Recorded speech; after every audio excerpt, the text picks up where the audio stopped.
Hello, everyone. Thank you for joining us in the SDG Live Media Zone. I'm Kristen Salumi.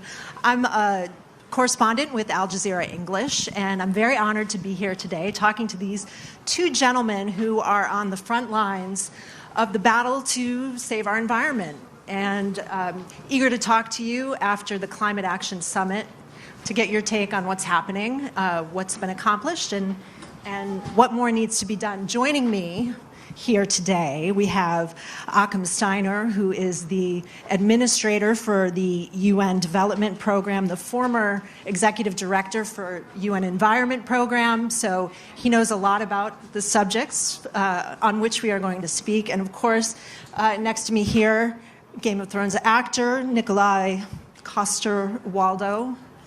Thank you so much for being here on your busy schedule. You got through it. You got the name right. I have to say I could very see slowly. the fear in your eyes when you're saying that. I have to say it very slowly.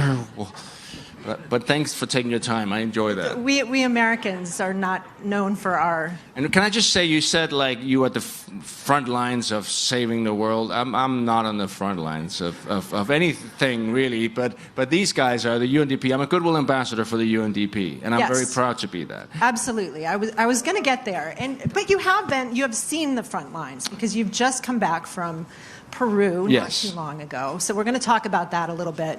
But why don't I start with Achim then and ask you for your take after the Climate Action Summit yesterday. We heard a lot from Greta Thunberg and her impassioned statement yesterday. We've seen children marching in the streets. We've seen private industry stepping up like we've never seen before to act on climate, investing money towards the goal of keeping temperature rise below 1.5 degrees Celsius, or ideally 2 degrees Celsius. But some of the largest emitters, the United States, China, India, have not been so forthcoming in adding to their commitments to reduce emissions. So what's your take on what we've seen? And are we going to be able to achieve these global goals without those important players more actively involved? Well, let me first of all answer by saying, imagine for a moment yesterday hadn't happened. Would the world be better off? Well, I don't think so. Secondly, in judging others, let's first of all recognize what happened in that hall there yesterday. A Secretary General called the world to New York on his terms and said, come to this General Assembly Hall and speak to what you're going to do. Now, everybody keeps on sort of, picking one here, and this one didn't do enough. The fact of the matter is you had loads of heads of state, loads of CEOs actually saying we're going to do more and we're committed to try and do even more. So bottom line is, amazing day yesterday because basically the leaders were on the podium and the laggards were not given the floor. That doesn't happen very often in the United Nations. So celebrate the Climate Action Day that the Secretary General called for. Now you said countries are not doing enough. How are we measuring enough? I mean, first of all, interesting enough, many developing countries are doing more to change business as usual right now than industrialized countries. But then again, in the United States today, there are states here, there are companies here, there are cities here that are amongst the leading decarbonizers in the world. So I think we should spend a bit more time celebrating those who are leading. The others will follow anyway because they have no option. They're just buying time at the moment. But what I want to thank the youth for is also for putting a spotlight on them. Not just Greta, the other two, the millions who were on the streets last Friday, thank you for what you're doing, because you're actually putting a spotlight on those who are not doing enough. But also remember to celebrate sometimes those who are leading, those who have courage, who are doing things just like you when others aren't ready yet to follow.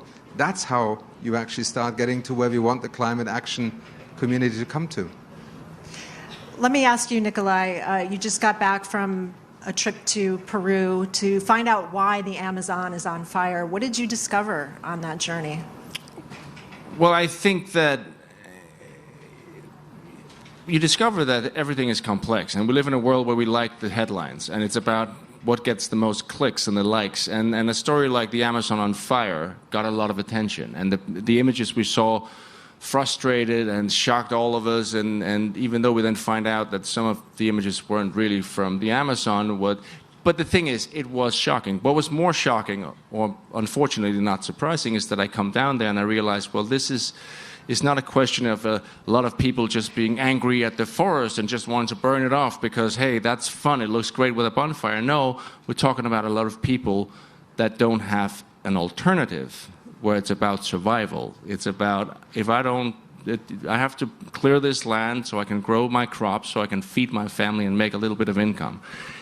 Social inequality is at the core of many of the big issues that we face. We have to include everyone, and we have to stop pointing fingers. It's easy to, as you just said, look at the ones that aren't involved. Well, the majority of countries are involved. They want to make a better world. They want to make the changes, and a lot of people in this country are doing a tremendous work. So I think that one of the things that I've learned these 3 years that I've been a Goodwill ambassador for the UNDP is that I've traveled around the world, and everywhere I find people, young and old, that are incredibly committed for bettering the world, for all of us.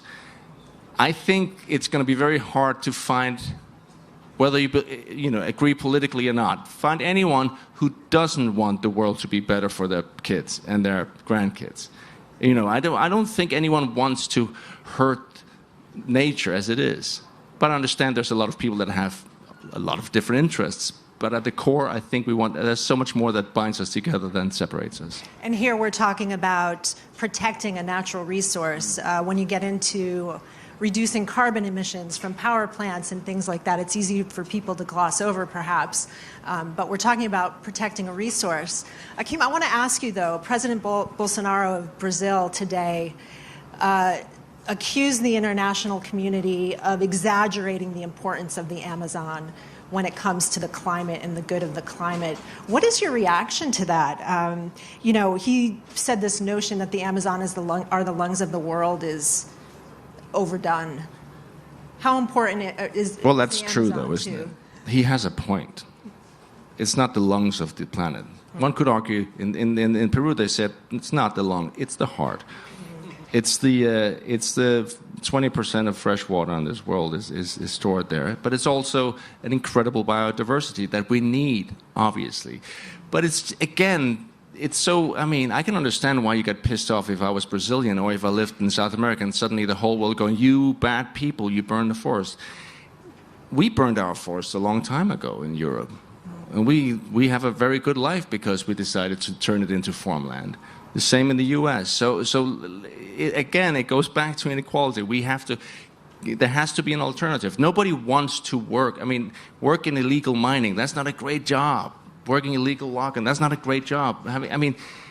But if you don't have a choice, if there's no alternative, if there's a lot of people in the U.S. or in Europe that wants to buy really cheap beef, well, we are part of the problem. We're also part of the solution. Well, what did you... I'm sorry, go ahead, please. Well, let me answer, because I answer here also as a Brazilian. I listened to President Bolsonaro today, and clearly that was an angry speech. And angry, as I think Nikolaj just pointed to, because the reaction from the international community creates sometimes a sort of reflex. But, at the end of the day, it's actually not an issue of does the Amazon forest belong to Brazil or the world. It's actually something that Brazilians should and will be most concerned about because of precisely what Nikolaj said just now. If the Amazon ecosystem collapses, and by Brazil's own scientific assessments, that will happen somewhere between 3.5 and 4 degrees of global warming, the entire South American continent, including Brazil, will essentially lose its current water supply, because the Amazon is the largest water pump on the planet.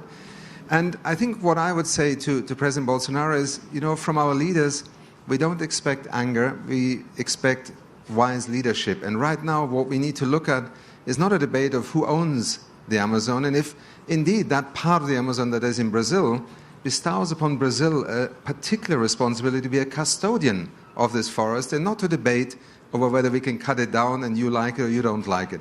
And I think that is perhaps where we are going wrong in the debate right now. Forest fires have happened before, but clearly the signals that are being sent right now are not reassuring in terms of Brazil both looking after its own interests with the Amazon and, yes, being a good custodian of something that the world also depends on. Nikolaj, can you give us some hope from what you saw in Peru that is it possible to address these concerns still a lot of hope. Protect people's livelihoods at the same time we're protecting. Well, because there are alternatives, and there are a lot of projects being done, and there are a lot of will. And again, at the core, nobody wants to burn down, to destroy the forest. Everybody understands in Peru the importance of the Amazon. So of course there's hope, and of course things are happening.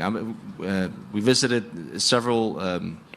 The farmers collective that did cocoa, did it in a sustainable way. Basically, interesting enough, going back to an old way of farming, where you farm inside the forest, where you keep the trees. So there is hope, but it also, I mean, I think at the core of all of this, the climate action, it's all about. We all need to take part of this, because it's also how we consume, that we are aware that if we buy really, really, really cheap meat, then, there's only a few places you can produce it that cheaply. If you buy chocolate, well, buy something that that has a mark that says this is sustainable. We have a choice, and we have a huge impact to make. Well, and I think that's a great place to end the conversation, because what this zone has been trying to promote, of course, is act now and what everyone can do individually to reach these goals, to keep the pressure on governments for change or to protect the environment. So let me just remind everyone of the website it's here somewhere. Yes, UN.org/actnow for all of the little things that aren't so little that add up that we can all do to help this giant effort. Thank you so much for sharing your experiences and your insights on everything that's been happening here and will continue to happen. Thank you. Thank you. Thank you, Nikolaj.